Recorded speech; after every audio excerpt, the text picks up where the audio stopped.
ආයිබෝවන් කියලා පිළිගන්නවා. අදත් මගේ YouTube channel එකට ඔයාලා හැමෝම ඔන්න ඉතින් මං අදත් ආවා ඔයාලට ගොඩාක් වැදගත් වෙයි කියලා හිතෙන පුංචි වීඩියෝ එකක් අරගෙන.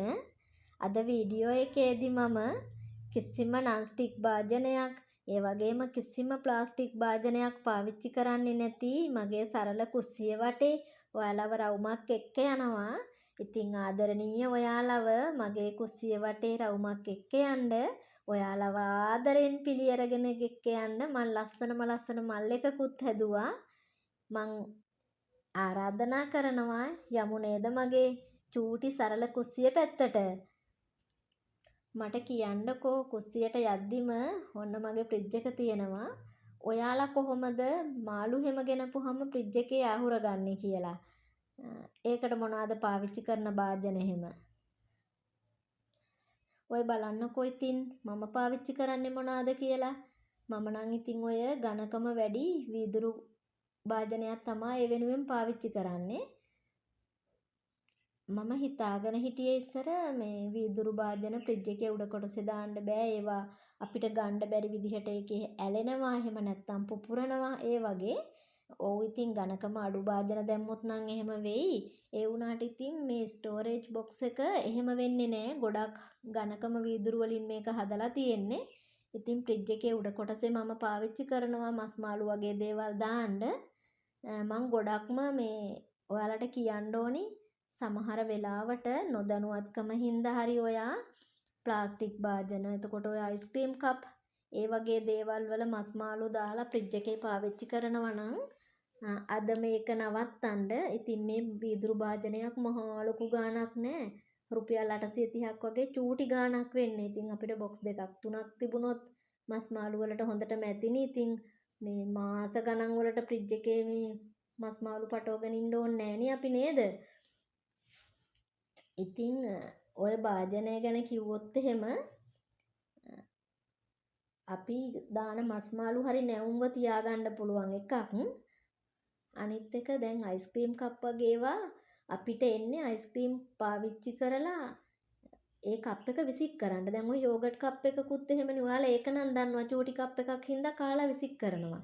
අයිස්ක්‍රීම් කප් එක ලොකු එකක් හින්දා විසික් කරන්නේ නැතුව තියාගන්නවා. ආයෙත් අපිට ඕන කෑම වර්ග දාලා තියාගන්න.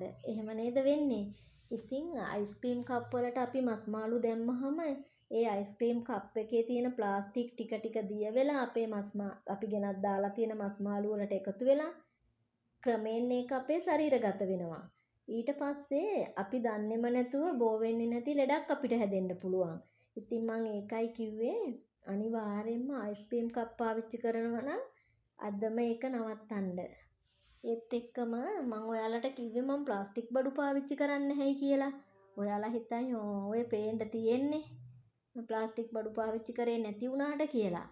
ඉතින් මේක මේ පිටපැත්තෙන් ඔහොම ප්ලාස්ටික් වගේ පෙවුනට මේක ඇතුළ නිකල් මේ භාජනයක්. ඉතින් මම පන්සලට දාන ගෙනියන්න ඒ වගේ දෙයකට තමයි මේ ලොකු භාජනේ තියාගෙන ඉන්නේ. මං කිව්වනේ මම කිසිම ප්ලාස්ටික් බඩුවක් පාවිච්චි කරන්නේ නැහැයි කියලා. ඔයාලා දැක්කනේ පුතාගේ කෑම පෙට්ටිය පිටපැත්තෙන් ප්ලාස්ටික් වගේ පෙනුනට ඇතුළ නිකල් වලින් තියෙන බොක්ස් එකක් ඒක. ඉතින් මගේ කලින් 3-5 බඩු පාවිච්චි කරේ චූටි ප්ලාස්ටික් භාජනවල. ඉතින් මම ඉක්මනින්ම මාරු වුණා වීදුරු භාජනවලට. මහා ලොකු ගාණක් නෑනේ ඕවා. මං කලින් ඉඳලම ඔයාලට කියලා තිනවා චූටි ගාණකට ඕවා ගන්න පුළුවන්. අපි ඉතින් ලොකු භාජන ගන්න වෙලේ අපිට පුළුවන් විදිහට චූටි ඒවා හරි එකතු කරගත්තොත් හොඳයිනේ. ඔය මේ ට්‍රේ තියෙන්නේ ඒවා ප්ලාස්ටික් වලින් තියෙන්නේ. ඉතින් ඒවා මම දැකලා තිනවා සමහර අය ඔය කෙසෙල් කොලේ වගේ මොනවා හරි රස්නෙට කෑම හදලා ඔය කෙසෙල් කොලයකට දානවා වගේ ඔය මේ ප්ලාස්ටික් මෙලමයින් ට්‍රේ වලට දානවා. ඉතින් ඒවා දැකලා ඔයාලත් ඒ දේ නම් කරන්න එපා. මේ ඕවා මේ අපි ට්‍රේ එකක් විදිහට පාවිච්චි කරන්නේ. තව භාජනයක දාලා තියෙන එක සර්ව් කරන්න. එහෙම එතකොට අපි ඔය සීනි හැම පාවිච්චි කරන එකත් මං කියන්නේ මම කලින් ප්ලාස්ටික් පාවිච්චි කරා. මේවා හොඳ නෑ කියලා දැනගත්ත නිසා ඊළඟට මම රුපියල් 200ක් වගේ චූටි භාජනයකට ගියා. ඊට පස්සේ තමයි ඔය අනිත් භාජනයට මාරුනේ. ඔය දකින්නේ ඔයාලා සිලිකන් ඔය දැන් මම බේකින් අයිටම් වැඩ කරනකොට ඕන වෙනවා. ඉතින් ඇත්තටම ඕක ප්ලාස්ටික්. දැන් අපි මේ ඔයාලා දන්නවා මොන හරි බේකරි දෙයක් හැදුවොත් එහෙම බිත්තර සාරු ගන්න ඕන. මම ඒකට පාවිච්චි කරනවා. එතකොට රස්නේ දෙයක් නෙවෙයිනේ. ආය මේ බේක් වෙලා ඉවරුනහම ඇස්ට්‍රා වගේ දෙයක් ගන්න එහෙම මම ඕක පාවිච්චි කරන්නේ නැහැ. එතකොට හැඳි පාවිච්චි ගත්තොත් එහෙම මම පොල් කටු හැඳි, ලී හැඳි ඕවා තමයි තියාගෙන ඉන්නේ. බලන්නකො ඉතින් මගේ හැඳ හිල් වෙලත් එක්ක. ඉතින් මේ ලී හැන්දක්නේ හිල් වුණත් මොකද ඒකෙන් මොනවත් අපිට අහිතකර දෙයක් මේ අපේ කෑම වලට එකතු වෙන්නේ නැහනේ. ඔයාලට ඔය රයිස් කුකර් එකක් එහෙම ගන්නකොට නොමිලේ හම්බෙලා ඇති නේද ප්ලාස්ටික් කොන් ඔය වගේ හැන්දක්. ඉතින් මම දැකලා තියෙනවා සමහරු මේ බත් බෙදා ගන්න ඒ ප්ලාස්ටික් හැන්ද පාවිච්චි කරනවා.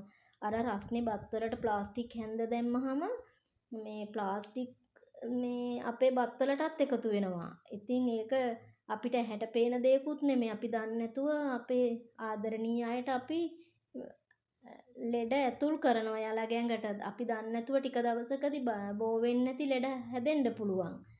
කටින් බෝඩ් ගැන කිව්වොත් මම දැකලා තියෙනවා සමහර අය ගාව තියෙනවා ප්ලාස්ටික් වලින් තියෙන ඒවා. ඉතින් අර පිහිය ඒකේ ගහලා මේ පිහි පාරවල් වැදිලා මේ ඉතින් ඔය විස බීජ රැඳෙන්න පුළුවන් ඒ කටින් බෝඩ් වල. මම පාවිච්චි කරන්නේ වීදුරු වලින් තියෙන කටින් බෝඩ් එකක්. ඔන්න ඉතින් ඔය අතරේ මට කියන්න ඕන ඔයාලා නීට් එකට කිරිබත් වැලි තලප එහෙම කපා ගන්න අච්චුවක් ඕන නම් ලී වලින් හදපු හරි ක්වොලිටියට තියෙන අච්චු තියෙනවා මං ගාව විකුණන්න. ඉතින් ඔයාලට මගේ WhatsApp නම්බර් එක මම කමෙන්ට් සෙක්ෂන් එකේ පළවෙනි කමෙන්ට් එකේ දාලා තියෙනවා. ඔයාලට ලොකු අච්චුවක්ද පොඩි අච්චුවක්ද ඕනි කිරිබත්ද වැලි තලපද එහෙම මට මැසේජ් කරන්න. මේ පහුගිය ඉල්ලපු ගොඩාක් අයගේ ඒවා මම යවන ගමන් මේ කාලේ ගෙවන්නේ. ඒත් එක්කම හම්බෙච්ච කට්ටිය මට තෑන්ක්ස් කරා. ස්තුතියි ඔයාලට මගෙන් මේ වගේ දෙයක් මිලදී ගත්තට. ඔන්න ඉතින් මං කිව්වනේ මං ගාව කිසිම නන්ස්ටික් භාජනයක් නෑ කියලා. ඔයා දැක්කනේ මං ගාව තියෙන්නේ මැටි වලං. ඉතින් මැටි වලං වලට පොල් කටු හැඳි පාවිච්චි කරලා හරි අපූර්වට උයන පිහන කටයුතු ටික මං කරගන්නවා. දැන් නන්ස්ටික් භාජන පාවිච්චි කරනකොට මේ ඒවා අධික රස්නයට පත් වුනහම ඒකේ අර නන්ස්ටික් කොටස පොඩි සීරීමක් හරි වුණොත් එහෙම විස දේවල් අපේ ආහාරවලට එකතු වෙලා අපේ ශරීරගත වෙන්න පුළුවන්. ඉතින් අපි මේ මැටි හැලියක උයපුවාම ඔය කිසි ගැටලුවක් නැහැ. ඒකයි මම මේ ප්ලාස්ටික් බඩු පාවිච්චි කරන්නේ නැතිව එතකොට නන්ස්ටික් බඩු පාවිච්චි කරන්නේ නැතුව මැටි භාජන ලී හැඳි ඔයගේ දේවල් පාවිච්චි කරලා ඉන්නේ. ඉතින් මගේ කුස්සියෙත් 3 වේලෙම උයනවා. ඉතින් මට උයන පිහන වැඩ ටික කරගන්න නන්ස්ටික් නෑ ප්ලාස්ටික් නෑ කියලා කිසිම ගැටලුවක් වෙලා නැහැ. ඔන්න ඉතින් ඔයා මාව බලන්නේ සබ්ස්ක්‍රයිබ් කරලා නැතුව නම් සබ්ස්ක්‍රයිබ් කරන්න කියලා ආදරණීය ඉල්ලීමක් කරනවා. ඒත් එක්කම ආයෙත් ළඟදි දවසක ඔයාලට වැදගත් වෙන වීඩියෝ එකක් අරන් එනකන් අදට මං ගිහින් එන්නම්. ඔයාලා හැමෝම සතුටින් පරිස්සමින් ඉන්න. බුදු සරණයි ඔයාලට.